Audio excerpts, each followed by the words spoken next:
Hello everyone, welcome to CyberScoop TV. Greg Otto, your managing editor here. We're coming to you from the floor of the 2018 RSA conference. I'm talking with Ryan Olson, the head of threat intelligence for Palo Alto Networks Unifor T2 team. Ryan, thanks for joining us today. Happy to be here. So, you have been working on something called adversary playbooks. I would love to hear what adversaries you're diving into and what type of information is in the playbooks. Thanks. So the concept behind the adversary playbook is to move from sharing sort of just basic reporting on this is how an attacker works, where you write a narrative and describe it, to a standard where we can explain these are the exact techniques they use and here's how you detect them. Gather that all into a machine readable bundle, something that a system can use to really help you do a couple things.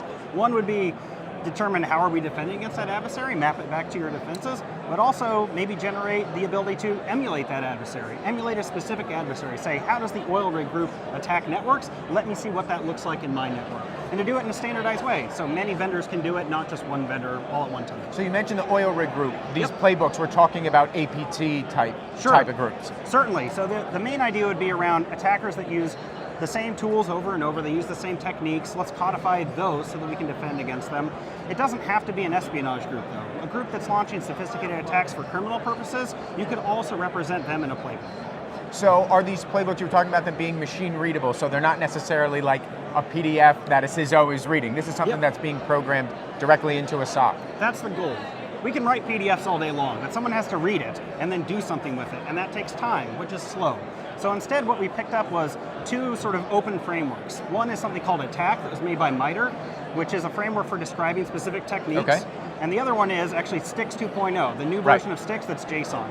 Combine those two things together so that you can say, let's codify these specific techniques into the kill chain, load that into the STIX 2 JSON so it can be read by other systems and used for something more valuable than just a human being reading. So as new groups come online and new attack vectors and new ways of attacking come online, how do you update the playbooks? So the way we're structuring the playbooks is each adversary has a playbook, like it's their playbook, the thing that they're running. And every time they launch a new campaign, we create a new play within that playbook, which describes what do they do at each phase of the kill chain, how can you combat them, what would you look for in your network to defend against them. So the oil rig playbook now has 4 plays that we've identified in it. They're all time bound, so we've seen campaigns over time, and we see how they change over time in the playbook as well.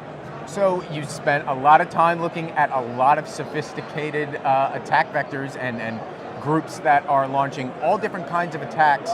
Talk to me about the things that you find most interesting or the things that enterprises need to be aware of in any particular group. Like, what has caught your eye? The thing that's really been interesting in the last couple of years is how much of a shift we've seen for sophisticated attackers who have a lot of resources, moving from picking up zero-day vulnerabilities and trying to exploit them to simply trying to exploit the user again.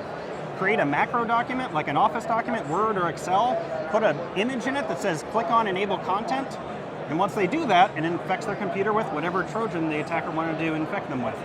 It's simple, but it works an incredible amount of the time. So that's what a lot of even advanced adversaries have been moving toward, as well as the ones from the other end, the criminal operators. So if I am interested in these playbooks, how do I get them? How do I get all that expertise that you've packed into these? The best thing you can do is read the Unifor T2 blog. Okay. If you Google Unifor T2 blog, you will find it. All right. Palo Alto Networks. And we have them all in our GitHub. All the code for every single one of them is in our GitHub. We built a viewer so that someone can actually upload their own and see what it looks like across the kill chain, because we want this to be something that everyone in the industry uses. Great. Because if we create one and 3 other vendors do as well, someone who's defending themselves can join those together and say, aha, I have more adversary experience now. I can defend against this better because these people got together and they share data in the same way. Great. Ryan, appreciate your insight. Thanks for speaking with us today. Greg. Thank you. For all of our videos, check out our YouTube channel, and for more on nation-state attacks and all things cybersecurity, check out cyberscoop.com. I'm Greg Otto. Thanks for watching.